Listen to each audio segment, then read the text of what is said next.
someone who's gone through a lot of school to do what you do. Yes. And correct me if I'm wrong, nowhere in your schooling did they ever cover how to get customers or how to grow your business or any of that fun stuff that like you need to keep the doors open. No, as a physical therapist, and I've talked to Adam about this a lot, asking why. Dentists do get some schooling on how to start a practice, chiropractic for sure.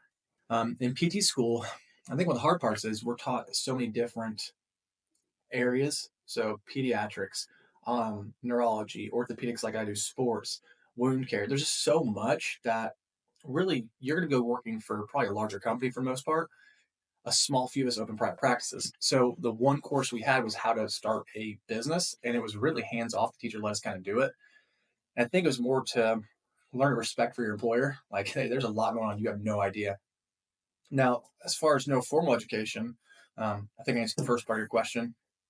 Going and getting that next part on how to do that, we had two options. One, we looked at buying into a franchise, which after the lawyer read the paperwork, we were not going to have the upper hand.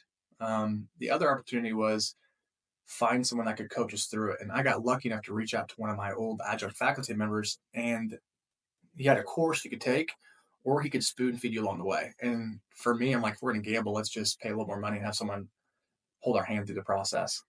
But no, not in our education. We're not taught how to do this. Any aspect of it, from starting the company to marketing to budget to any of it. It's pretty much the same thing with uh, Fit Pros or even going through like exercise science. If your goal is to become a personal trainer or anything on those lines, it's literally like, here's how the body works, kinda, and go. Good luck. So would you recommend? So, would you say the next step to everything is finding a coach to mentor you through the second part, or what was probably the biggest catalyst to Yeah. trying to like grow a business? So, yeah, not knowing what you don't know. And this isn't a plug for myself, but one of the things that I've done since we were successful is I've started, well, my logo here, Practice Redefined. I actually have coached 7 other clinicians on how to start one.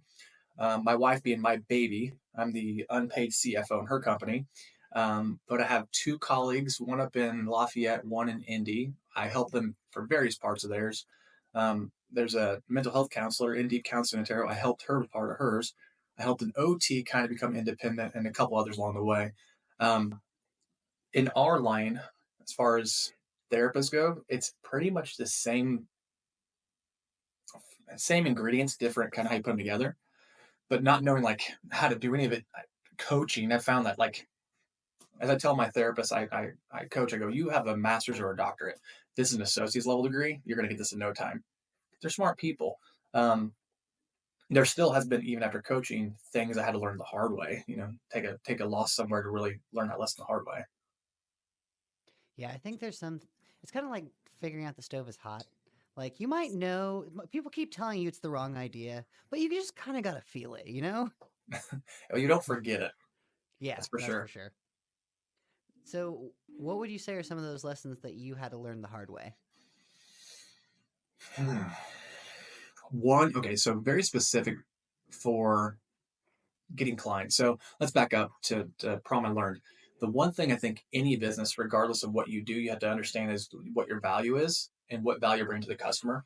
For physical therapy, um, we have to diversify where we get our patients from. And typical we get it a lot from referring providers.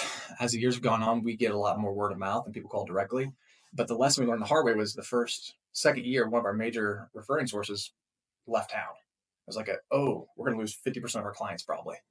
And so diversifying where we get that from. And I guess in any fitness, it would be, you know, in personal training, if you have one nutrition shop or one medical doctor that sends people your way, or someone, you don't have all your eggs in one basket. And so it's nice to get a lot of eggs from one person, but make sure that the basket's diversified.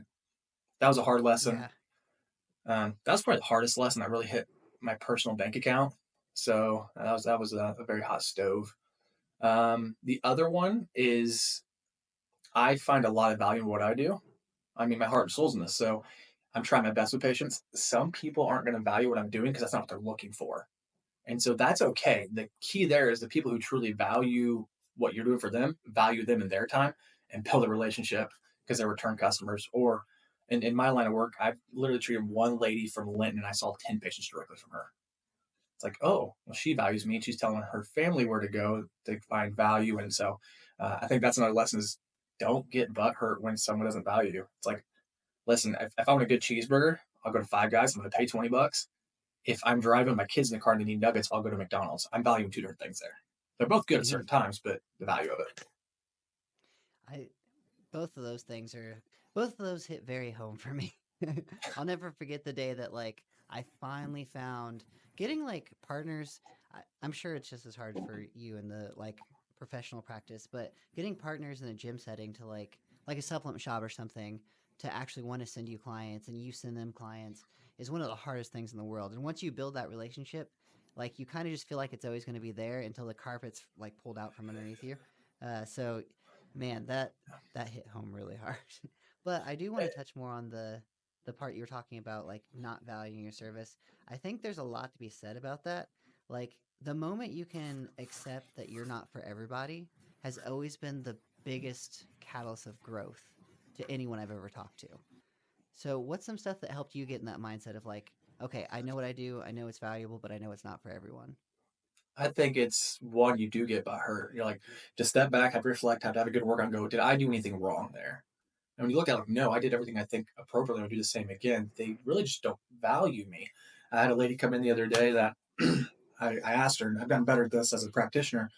Day one, I go, what's your expectations out of this? What would I do for you that would make you find this valuable and worth your time and money? And she's like, I just need a back rub. I go, well, I don't do that. I go, I know a very good masseuse though. Go see them. I dealt that problem. I still took care of her problem, but I wasn't making a paycheck out of it. Now, if she needs what I do later in the future, fine. I have other people that come in that, um, one guy, not even my patient, Adams, he had a family emergency and he stopped on his way into the clinic to pay us. I'm like, no, no, no, you've already shown us value. We know you value us. Get out of here. You don't have to give me your money to show you that. So appreciate the ones that do value and be happy with those, but know that it always swings the other direction. You're gonna have someone that just calls and like, oh, it's gonna be a $4 copay. You're not worth my $40. I'm like, okay, I get it. It's fine. No big deal. No problem. Do you feel like this is definitely one of those like mechanics work on cars, not people type deal? They just work with the tools they know. Do you feel like some of the devaluing is because of modern medicine being so heavy on pharmaceuticals and surgery and taking away from the physical movement aspect? Or do you feel like it's just like a blanket slate that people don't believe in like medicine or movement actually being medicine? Where do you think some of that like lack of value comes from? It's something I've been trying to figure out myself. Americans, we value things. So I'll give you a couple examples. We know that in medicine, so low back pain. The American College of Radiology recommends no X-rays for low back unless you're over 55, have red flags, or trauma. You go to the ER, they don't do an X-ray, or doctor's office. You don't value it because you're not getting more thingies. So the doctors have to combat that with doing thingies. It's like catch 22. Now, there's a lot of people distrusting modern medicine because they see themselves being sold. And in my clinic, I had a guy come in, police officer, treating for a condition, and value or day one he's kind of off. I'm like trying to build that rapport. Day two, getting a little bit. Day three, he's like, Joe, I really think you're doing a good job here. I've been elsewhere where they didn't value my time and they sold me this kind of big box thing. Um, he could see right through they were trying to sell him, and so that always puts a bad taste in the mouth for whatever your profession is. Could be the gyms, could be hardware store, whatever. There's people are going to remember those previous experiences. The only thing you can do is try to knock it out of the park. So the next time they have the experience, they're back with you, and you've changed the standard of what they think it should look like. And hopefully the market drives that way and everybody else goes out of business. But it has caused a distrust with medicine. Movement, like I have not a lot of skills as far as I can't treat your cancer, I have blood pressure directly, but I can fix your movement problem. And 80% of people come to the door to get better. So you can't tell me movement isn't medicine. Americans tend to like the path of least resistance. Everyone does. I mean, my coffee maker worked great this morning. I'm glad I didn't have to sit there and boil the water and then pour it over. Um, Again, once you've shown them the outcome, look at better, but also knowing your client. Like if they're coming in, ask them, what is your expectations right now? Because I want to knock this out of the park. Communication can take care of 95% of problems. If we're both on the same connection there, it's like, here's what we're going to do. Here's what we're setting out to accomplish. And can I do that for you? And if they're looking for something you don't do, that's fine. Send them to someone that does though. Like I'll send them down the road. They're happy. They're not leaving my business upset. I solved their problem for them. I hope that was a You long-winded way of saying what you wanted. Yeah, no, it definitely helped clarify that a lot. And I think when you whittle it all down, you communication really is the backbone of like all of that. Just making sure you communicate the correct expectations, make sure up front you know what they're looking for and what they're wanting out of this. I have found, and this is, I'm sure, even harder for you because when people come to you, they're typically, and I might just be assuming this just to clarify, when people come to you, they're typically in some kind of pain, like physical pain. 95% of people are coming because something hurts. So with obviously with me, mine's in my industry, it's more of a mental pain than is a physical pain half the time. But um, how do you show the long term? So everything we do typically takes some time. Like it's not just you take this Yeah. pill, you're done. What's some tips you found to show some like value? Like you said, where everyone's always trying to get that quick win, that quick gratification, that like instant thing. And to be honest, most of the time you have to give them something, like some kind of quick win for them to actually stick with the process the long term. So have you found some skills to actually like give them that quick Yeah. win? So the hard part with what we do for a living, this could be anybody working with a human, is people go to stores experiencing or wanting to get a transaction when we're transformation. So, you know, when people call the clinic and they'll ask a couple questions, one like the first one's always, "Are you a network?" I go, well, "What's your issue?" I don't even talk about that until I know what your issue is. I start that transformative problem. What's your problem? What's going on with you? Like, tell me a little bit about you to see if I'm even the right guy before you have to worry about the money part. 'Cause I'm never going to see it. So I think it's you're taking the transaction, you're changing it completely. So when someone calls us, and that lady, sweet lady, I've actually treated her mom and dad as a result of this. She'd had therapy elsewhere and didn't get better. It was really transactional. You come in, you pay a copay, you do your machines, and get out of here. Didn't get better twice. She was referred to me by pain management. They're like, we don't know what to do with her. Every scan is clear. She hasn't responded to any medication. It is clearly a movement issue. She no showed her appointment. The doctor called me personally and goes, "Can you please get her back in?" I go, "Yeah." She was on the schedule. She tried to call and cancel that afternoon. I told Emily, my front manager, "Don't." I go, "Keep her on the phone." Picked it up. I go, "Well," I go, "let's just put this all there." I go, "You've been to PT. You didn't get better." I go, "So you don't trust me. Am I correct so far?" She goes, "Yep." I go, "Come in." I go, "I have nobody on my schedule anyway. Come in. If you find something of value, we'll talk about the money." Very quick, easy, moved her sideways. Pain got better. She could sit. And it was completely different. It was transformative. I'm going to take you from having pain to no pain. Now, I did have to sell her a little bit during the evaluation. That's your job as an owner of anything. You know your product. You're going to sell that to the client, but just don't be a quack about it or an oil salesman. Just do it right. So I guess it's you sometimes have to teach them why you're valuable. You sometimes have to do a little bit of motivational interviewing. You know, for a gym setting, like what's your goal? Find their goal. Be supplement, whatever. It's like, what are you trying to accomplish here? What drives you? And then use that as your motivation to get them there. It's like for me, I use a lot of family members, grandkids from older patients.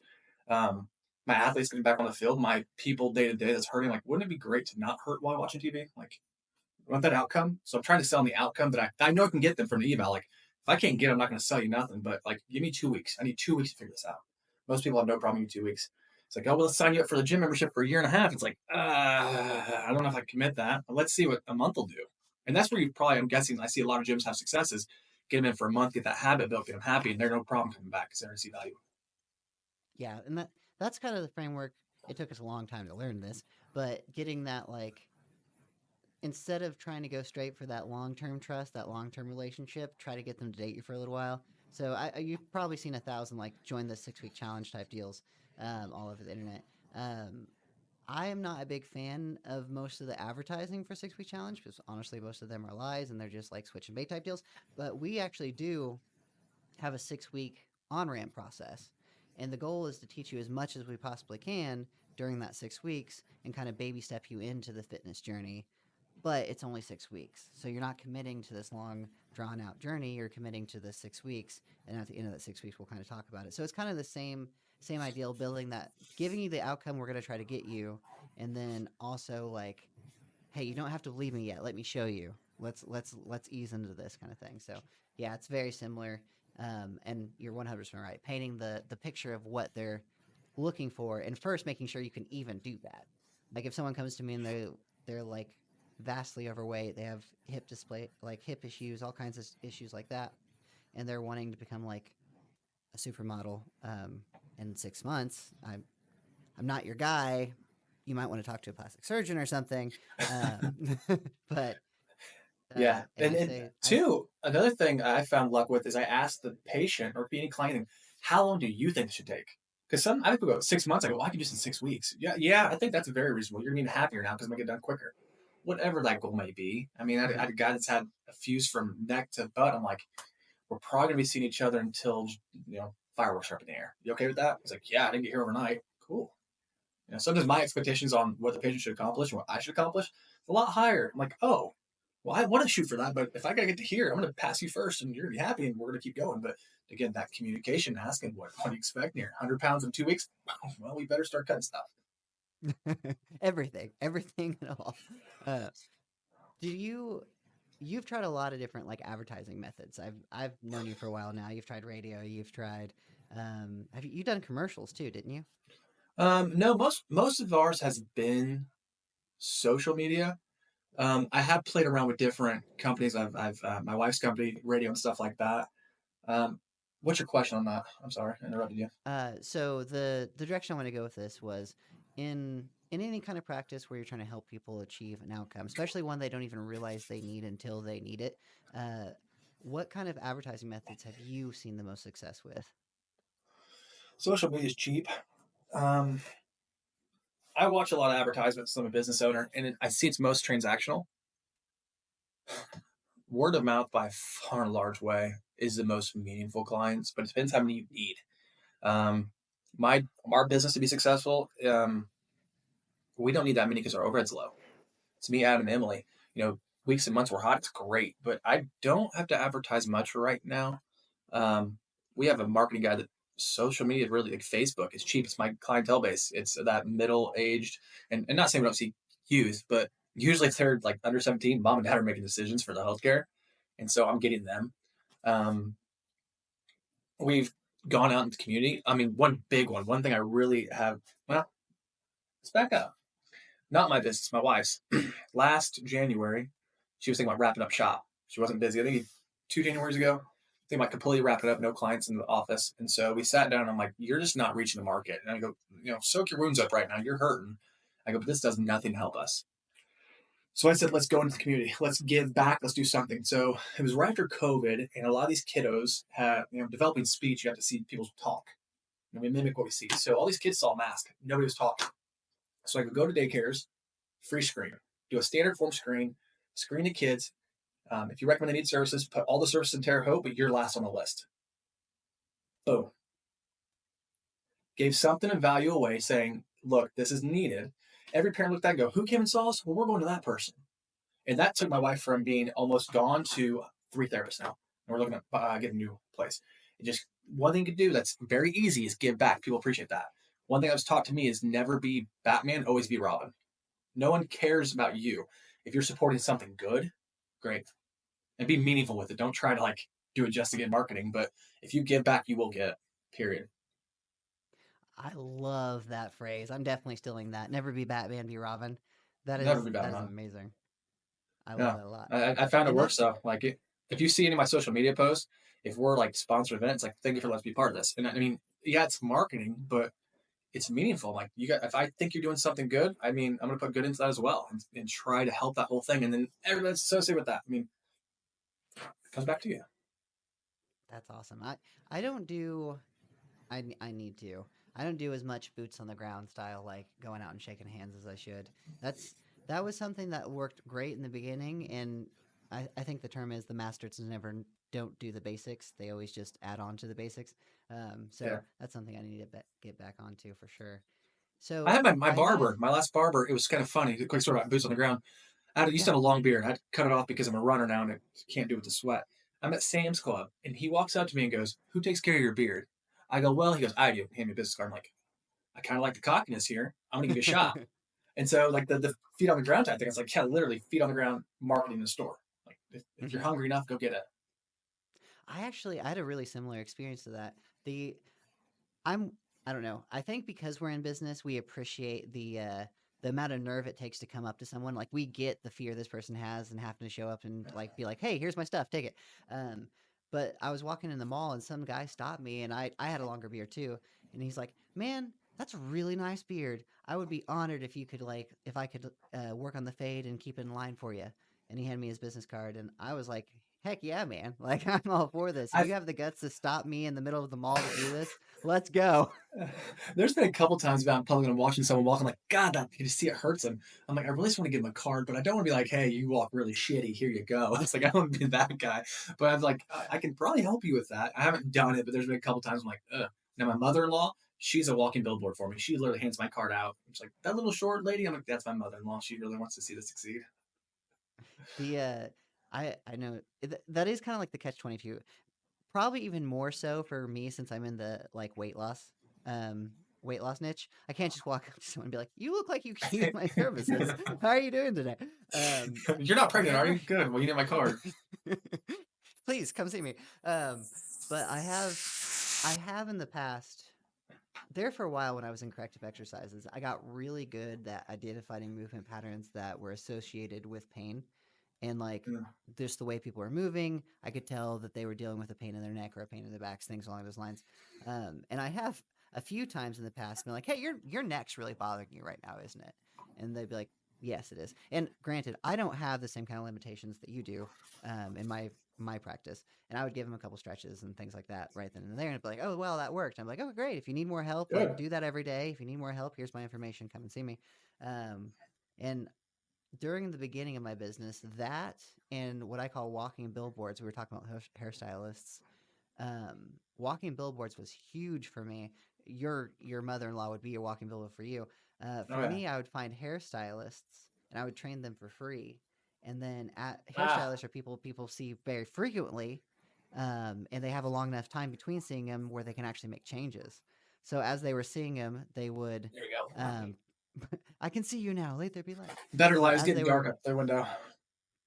as they're making changes, the people that was coming to get their haircut would be like, "Oh, you look great. What are you doing?" And then they would send them my way. But those were two massive things for me. But so one thing that I've noticed for you, you've when I met you, you were doing really well, but you've done better and better and gotten your name out there even more. Which anytime you grow, it's kind of like climbing a mountain. When you get to the top of one peak and you think, "Oh, finally I'm here," you look up and there's a bigger one. There's a lot of operations and stuff like that that has to grow with you. Yeah. So, did you keep a coach all the way through, or have you had to find another coach to reach this new No, yeah. level? What have you? So my coach has 10 different, he's a CEO for like 10 different clinics, Rehab Performance Institute. They're through Southern Indiana and Illinois. Um, when I first met with Craig Pfeiffer's his name, very good PT. He goes, "What do you want?" I'm like, he goes, "Do you want to, like, not to crap on big box stores, do you want an ATI where you see 36 patients a day?" I go, "Not really." He goes, "Because I don't know how to do that. If you want to see 9 to 12 and do a great job with your patient, I can help you." So with growing, um, you have to build systems to start managing themselves. You can't take care of everything. You got to trust people. My dentist gave me the best advice. He goes, keep people around you trust and learn how to delegate. I'm like, yeah. But for what we do, if VRP wants to see more patients, I have to hire more therapists, which we're in the act of looking right now. But the system of going about evaluating and treating that patient, we use the MDT system. So I already know their system evaluating that way in case there's a problem. And we also quality check. Every time a patient comes in, they kind of fill out how much better they are or they're not better. And that system automatically marks them if they're not getting better to put on grand rounds. So we have a system to catch those who aren't getting better or falling off so we can take care of that. Because I can't get the schedule who didn't show, but this automated process will tell me who's not getting better so we can mentor the other therapist or we can confirm what they're seeing. Like, yeah, you need to send out to neurosurgery. That's not getting better. You're right. But it's the systems you put in place to manage themselves. That's the hardest thing I've seen there. My wife struggles with it so bad. She'll start complaining, go, "That's not your job to manage." She goes, "But it's my baby." I go, "It is, but your baby's growing. And sometimes you need to give your baby the skills to grow without you." Right. And the hard part is keeping that quality, whatever your quality standard is, there without watering it down. Um, and the other thing is knowing your unique value position. Like what makes you valuable versus competition? What separates you from them? Have you ever seen the movie Coming to America? Okay, hopefully everybody else in the listen to this will understand if they've seen it. Like you have McDonald's and McDowell's, and the story behind it is McDowell's was trying to copy McDonald's and do what they do without being in the franchise. If you're setting yourself up to do the same thing as your competition, now you got to fight for those patients. If you're presenting a totally different product, like with you, Planet Fitness, right? They're down the road. Now they're off.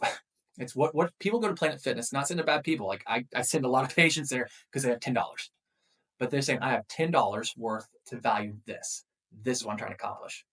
Okay, go there. I want a personal trainer that understands power and movement and how this all goes together. Go see Josh. You're gonna pay a little more, but it's put your money where your mouth is. You know, and it's okay if their money they only value it for this my dollar, but it's really no like this is my niche. This is what I do well, and this is what I focus on. I mean, there's a reason Five Guys sells cheeseburgers and hot dogs and potatoes. That's it. They're really good at it. And I think finding that niche is really what will dictate whether your systems or not work or do not. Because if you're like Yeah. spraying from the hip and taking down anything that you can get, your systems aren't repeatable. Like you're seeing different Yep. people constantly, you can't do the same thing. Systems, you hit the nail on the head there. Systems are absolutely vital, and oddly enough, I'm a geek. I love the system side of things. Like building systems is kind of like my thing. But the hardest thing ever, I'm probably with your wife in this, was I have great people trusting them to just do it and do it to the level that I want them to. They don't let me down. They do it. They prove to me that they will, but it's so hard to like relinquish that You trust, especially when it's you been can yours the whole never. time. I always go with the expectation. I go, I never expect my employee to care as much as me. This is not their baby. Hmm. If I get 80% out of them, fantastic. If I got any higher than that, they get the raise every year, and I'll do anything to keep them happy. My front office manager, the other week, she's like, "You care if I take Christmas Eve off?" I go, "Get out of here." She goes, "I'm thinking about not coming Christmas Day after." I'm like, "We're slow anyway. Stay home. Be those grandbabies." Or, "Hey, the grandbaby needs to come in here for 2 hours because my daughter has to do this." Fine, you get the work done later. She nails it every time. She cares. Hmm. So again, that's back to keep the people who are good around you. But I never expect an employee to care as much as me. They shouldn't. They're not. They Yeah. don't have the benefits of business, being the business owner, or the downfalls. That's why they don't get the higher pay and take the loss and don't get a paycheck some weeks. Hmm. Yeah, that's and I think that's one like headache a lot of people run into in business is you should expect your employees to care, but you should never expect your employees to care as much as you. Because whoever cares the That's most a about the business is the ones who what were you gonna say? Sorry. There's some workarounds with that that I figured out. So Yeah. there's a difference between an entrepreneur and an intrapreneur. Have you heard the difference? I think I know where you're going with this, but I want you to say it. Okay. An entrepreneur is you. It's me. It's someone that goes, I don't like this current path. I'm gonna go this way. Now, I was an entrepreneur before I was an entrepreneur. So I worked for the hospital, and there was incentives for me to do well for the business. I didn't want all the risk, but I wanted some benefit. Well, I wasn't gonna get all the benefit, but they go, if you meet this, this, and this, you get the bonus structure. I worked at Menards during undergrad. They gave you profit sharing if the whole company was profitable, and every year it snowballed to 15%. So you don't get everything, but if we're doing well, you're doing well. Entrepreneurs love that stuff. They just don't want the risk. They want to go home and not have to take the phone call that the building's on fire. They want some, but not all. Those people, I love them. I'm like, let's get you a clinic on your own. Meet these markers of outcomes, you get more money. Yeah, that's honestly I don't understand why more gyms and fitness practices hasn't got this part yet. I know so many gym owners because that's kind of the network that I like to keep around. That especially bigger gyms that pay their trainers like nothing.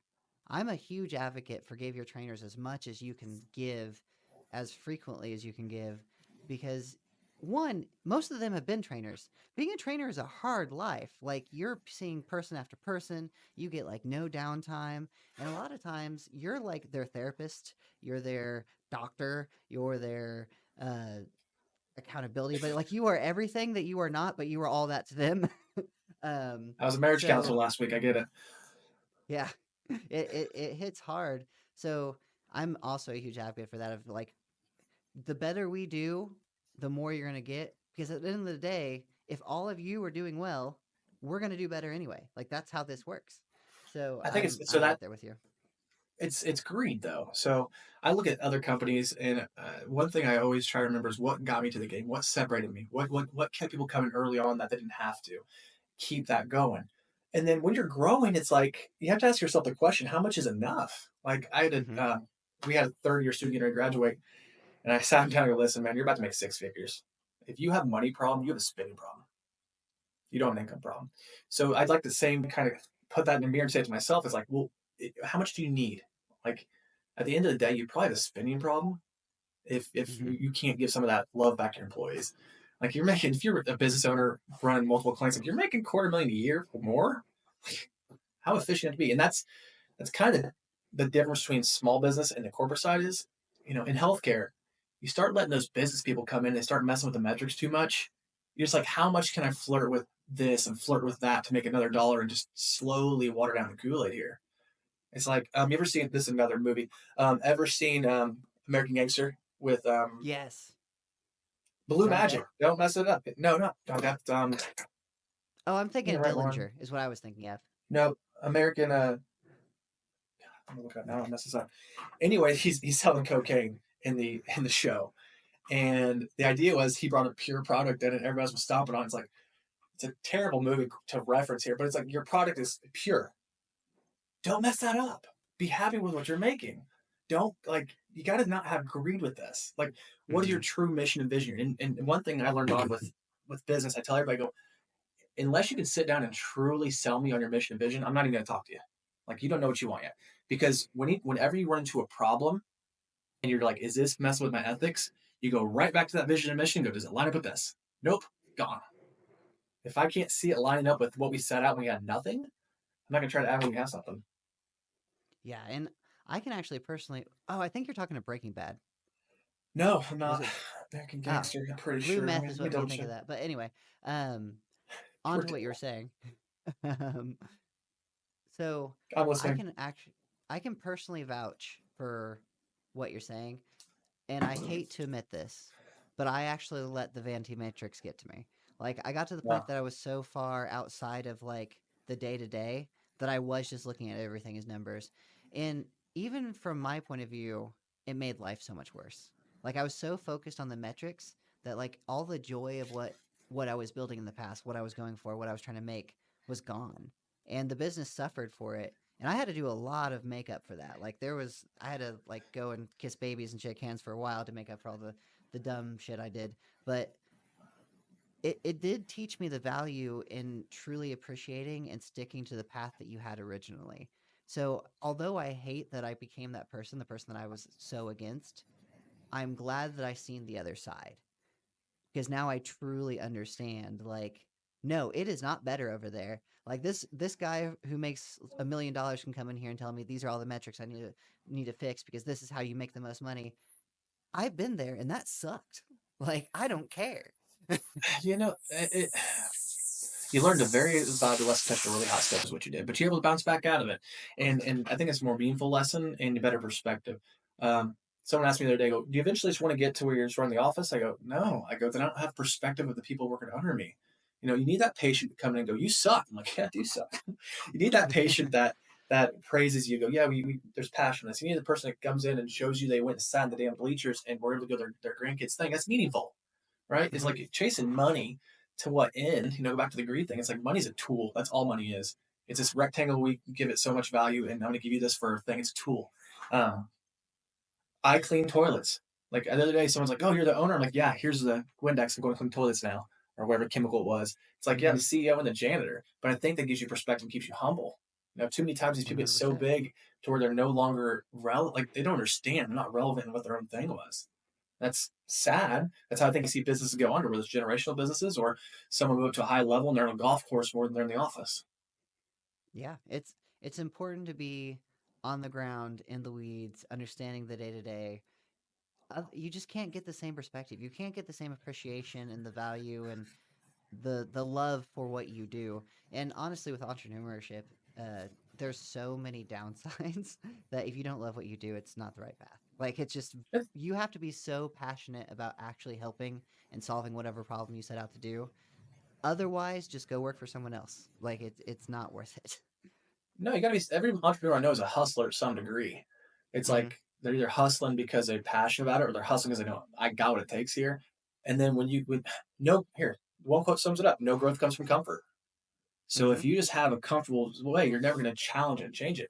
It's like make yourself uncomfortable. Do the uncomfortable thing, whether it's waking up, go to the gym at 5 a.m. or meditating or reading or whatever it may be. It's like, yeah, enjoy comfort for a minute, but get the hell out of there because no good comes from it. Like no matter what it Yeah, is.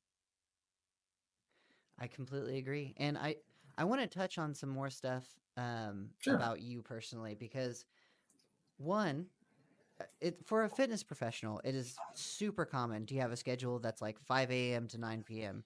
And that takes a huge toll on everything in your life, relationships, everything along those lines. You're a man of many hats. You're helping your wife grow her business, you're growing your business, you're mentoring other people who are doing businesses. How do you manage that balance, that delicate knife balance of like spending time growing your businesses, showing up for the people you need to show up for, but also maintaining that relationship? And you have a kid now, right? Too, right? I got two. I got a 4 and a You 5-year-old. have I'm two surprised I'm kids? not up here yelling. Yeah. Yep, two boys. That one's in kindergarten now. And how do I do it? Yes. Well, I'm a How do you human making manage that mistakes. dynamic? Um, I think you really have to have a heart to heart with yourself and go, what do I find valuable? And so my wife comes and my children come first, first and foremost. Oh, everything else is secondary. And I've tried to build systems that reinforce that. I have a very boring life because of that. My kids need a structured schedule because that's their development. So I can tell you what Monday looks like. Monday, I'm going to wake up at 5:30, run for 4 or 5 miles, come home, jump in the shower. My wife's going to cook me breakfast because she loves me. Grab my coffee, get to Clinic, see my 8 a.m. patient. I'm out by 5. I don't adjust my schedule. I'm out by 5. Come home, dad. Tuesday, go in at 7, get off at 4 so I can get to the gym at 4:30. I'm out at 5:30, dad. You know, um, the weekends, my wife is a runner, I'm a runner. We're going to pay a babysitter probably $40 on Saturday so we can go for a 2-hour run. I get my time with my wife and I meet that need for my exercise. So it's really what you value and schedule it. I had someone call the other day and what they were valuing was off of their schedule. They didn't want to come in Monday through Friday. They go, can't you come in on Saturday? I go, absolutely, I can. I go, but that's not an insurance job. That's cash and you got to pay up front. What's it cost? I go, $250. Why so much? I go, because dinner's $150. I got to take my kids out that night because I'm taking you during the day. So it's a matter of scheduling it. I have an Emily who runs my office. And like when patient goes, when do you have time? I go, you talk to Emily. She runs that domain for me. I tell them here, here, here. She puts you on the schedule. My wife runs my personal life. So people are like, you have to run that by your wife. I go, I don't need her permission. I need to make sure it fits our family. Right. So you have to just, you got to run a schedule. But before you run a schedule, learn to say no. I'm good. I'm really good at saying no. You have to because you can't appease everybody. It's like that doesn't line up with our mission and vision as a family and what we find value in. So I can't do that. I made my mom mad the other day. She goes, no, this is not the other day. This seems like yesterday. Halloween, she goes, you're not bringing the kids over? I go, nah, they want to go to the neighborhood. You can come walk with us. It's like, no, I'm sorry, Mom. You have no one at home. You have no one at home. Come get me and my kids. But I mean, that's in all aspects. I'm really good at saying no. And you have, if you're going to be successful at this, you have to be good at that. And it's not personal. It's pure business. I don't have time for that. I'm sorry. Move forward. And well, we can make time here. No, I can't do that. Get good at saying no. That's every successful person says that was that was the number one skill they learned that skyrocketed them was the ability to just say no. And it's very counterintuitive because honestly, in the beginning, saying yes is how you got to where you are. Like you said yes to so many opportunities and you learned so much and you did so much and you're just go-getter out there all the time. And that's how you grew. But once you reach masterful philosophy, there's so much diminishing returns and giving more time to every little opportunity that comes your way. And it becomes more of just the process of discerning what opportunity is worth a yes, while almost everything is worth a no. And that is definitely a really good skill to learn. So that I You completely water it agree. down. Like you only have so much energy. You only have so much energy, time, and energy is all you have. So if you keep pulling from that, you'll water yourself down. In my line of work, I'd water I could probably put another patient there. That's going to water down my energy, my thought, my time, what I can do. So I'm going to water my product down to where my product sucks. No one's going to come by it anyway. It's like, no, it's okay. They'll wait. They'll wait. If they need to wait 2 weeks, they'll wait 2 weeks. If they've had it for 4 years, they'll be okay. They're So used to it by this point. again, It'll be okay. don't water yourself down. I see too many people do that. They water themselves down to where their product isn't even worth buying. Yeah, and it's such an easy because more appointments is more money, right? So it's so easy to run into Back to that philosophy too. I mean, what's enough? Like exactly. if I won the lottery today, I promise you I would still be working. I would probably only Hmm. work 4 hours a day and 3 hours a day and then 2 in the wood shop. But I would work every day because this is what helps define who I am. It's not who I am, but it's a big part of it. I get a lot of reward helping people. I mean, Hmm. changing people for the better through movement where I'm not selling them anything that they can't do on their own. It's like I'm helping them learn a skill in life. Like, yeah, go be independent. You're enjoying your life more because I'm fixing you through movement. Movement is medicine. It's meaningful. So I always tell, I had a young kid the other day. I was at South Vermillion talking to one of their classes, and what should I do for a living? I go, what do you do for fun? I love sports. I go, do that. learn some job in sports because you'll do it and you'll love your job. And I mean, again, money's only part of the reward. It's if you like what you do, you'll do it forever and you'll never work. I am a huge advocate for that. Obviously, I followed a very similar philosophy. I am kind of curious. There's a lot of talk going around about burnout, and you have a very structured schedule. You have a very structured routine. Do you experience any issues with burnout? Do you have those days where you're like, I need to just shut off for a day and like focus on like me and deconstress? Or are you typically, because your life is so structured, you don't have to deal with that too often? No, you had to have vacations. I mean, I'm pretty in tune with my stress level. Like I can tell when I'm past that point. It's like, okay, what can I do right now? For me, my number one stress relief, running.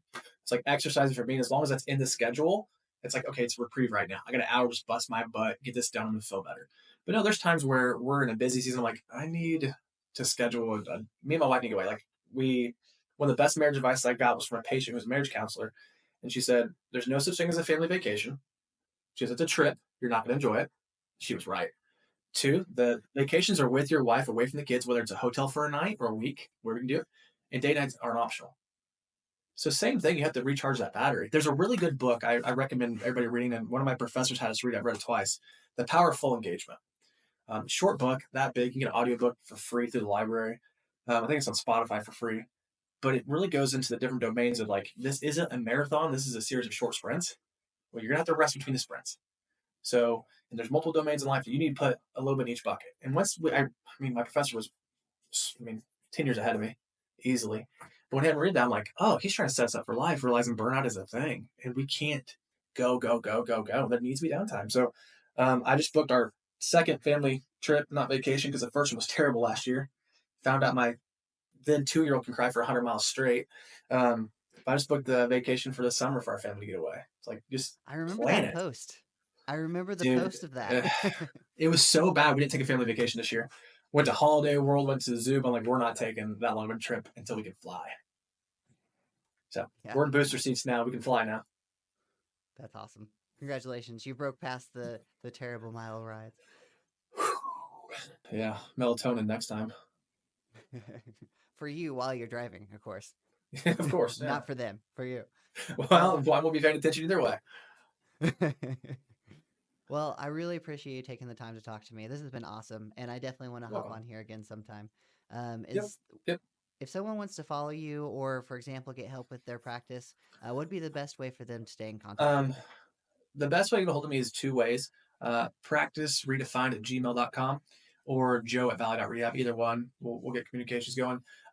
My goal with that, and that is to eventually make you not need me. So, with my coach, if I need him for one thing, I call him, I pay him the hourly, whatever he wants, and I move on. But as I had a client reach out to me, they go, "What's this like?" I go, "Well, you're a physical therapist." I go, "Your patient came with a ruptured ACL. Do they know what to do?" No. I go, "Do you?" Yeah. I go, "Can you see them from day one, know where they're going to be day 180?" Yeah. I go, "Yeah, same thing with you. I know where this is going. I'm just going to help you through it." So again, if you need help, I can help anybody, mostly in this niche. However, I found massage therapy. I help someone there. It's really understanding the business part and then just building your budget backwards and getting through it and working through the hard times. Not a big deal. But reach out to me if you need help. Happy to help and talk. Awesome. This has been great, man. And if you guys want to get a hold of him for anything like that, or just follow him, he's a funny dude. He posts some really cool stuff. I'll have links below to his social media and to those Gmails that he was talking about. But until next time, have a good one.